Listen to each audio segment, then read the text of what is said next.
Hey, once again, mikolajmariadawidowski here, and today we'll be delving a little bit deeper into separation. That's the easiest way to call this one, because we're talking about the difference between self-realization and enlightenment, and what is the distinction between those two, because anybody could say that they're enlightened, they had an enlightening idea, but a lot of it will be discredited, saying that it's just a self-realization. Well, let's begin saying like this. The universe is vast, beyond our comprehension. It is absolutely infinite in absolutely every way, shape, and form. There is absolutely no end in any direction that you choose to go, and therefore it provides a possibility for infinite exploration of it. And so self-realization is expansion of your reality or understanding of yourself, which is an extension of reality, to a degree where you have this aha moment, where there is an expansion of you, of your character, of your life, of your business. There's an expansion in consciousness in some way, shape, or form. The realization is you move yourself beyond that which you were. Whereas enlightenment is different in a way that, first of all, it's very hard to talk about enlightenment, because anything that you name after the enlightenment experience, you're sort of moving away from it. And so the more words I use in order to describe enlightenment, the more foggy and not it is going to become. Just keep that in mind as we proceed, because we can only use words to describe about 1% of the enlightenment experience. 1%. And even then, when we're describing that 1%, we have to use metaphors or sort of sentences in order to give a brief idea of what it is. And so enlightenment is a realization of your itness. You realize that you're it. The simplest and most correct way of phrasing enlightenment is all is one. Even more than that, all is, and you are that. That's the best way of explaining it.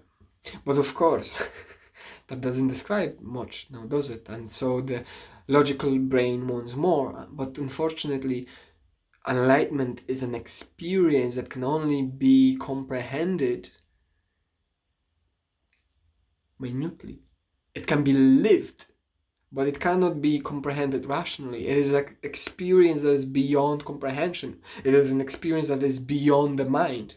I talked about going beyond the mind in one of the videos where I was describing magic, where as you travel through dimensions, eventually you go to spaces that are outside of the comprehension of the mind.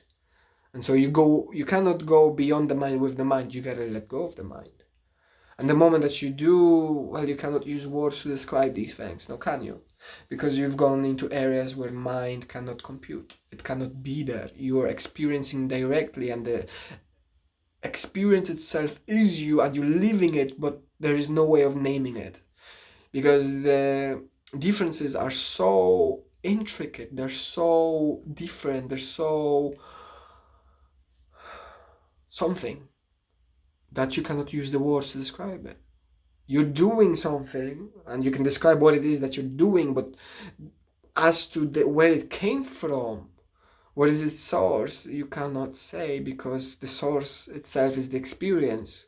And the moment you try to wrap your head around it, the brain just gives up. And usually you quit with the experience altogether. And so enlightenment is the realization that you're it. That there is nothing more. You're it, and that's it.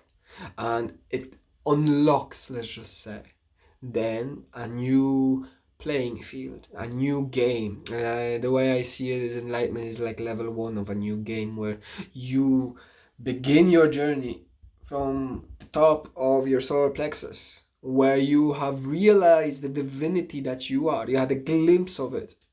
And so you start the work, or you enjoy the journey where you become the enlightenment itself. It's like the enlightenment is a firework, and then you live that firework. You become the firework because you become divine. And that's where the higher chakras come in. So first you recognize the divinity that exists, then you use that divinity to guide you through the present moment into the space of realization of divinity, throat chakra, awareness level of the throat chakra, to be precise. What was I talking about, my friend? The difference, okay, so that is the difference. Realization gives you element of expansion, that you are more than what you are. It's like an aha moment. Whereas enlightenment gives you the realization that you're it. And the moment you fully realize that you're it, there is no journey to be had. There is no more growth to be had. There is no more learning, because you're already it. You're the infinite. You're it, the infinite. You know? So there's no journeys to be had. The process of the present moment occurs in the present moment, not because you're going for a destination, but you're being in the present moment. Words, the more you try to describe it with words, the space of the heart, the harder it is going to be to grasp it, and more confusion it is going to create within the mind. It is something that has to be directly experienced and directly lived through action with certain form of concentration. That's all. But it's instant. When you have full enlightenment experience, it is instant, and you're just it. You're it, and you're there, and that's it. Blessings be upon you, my friend. I wish you an absolutely wonderful day, and I hope to see you in the next video. Subscribe, because there are many more videos coming. I think there's like a watermark right here. You can click on that directly to subscribe. Leave a comment. Let me know. Have you heard of the enlightenment? Do you know what it is? Perhaps you had some glimpses of it, because many mystical experiences give glimpses of it. Like the video if you enjoyed, and I will see you in the next one. Enjoy!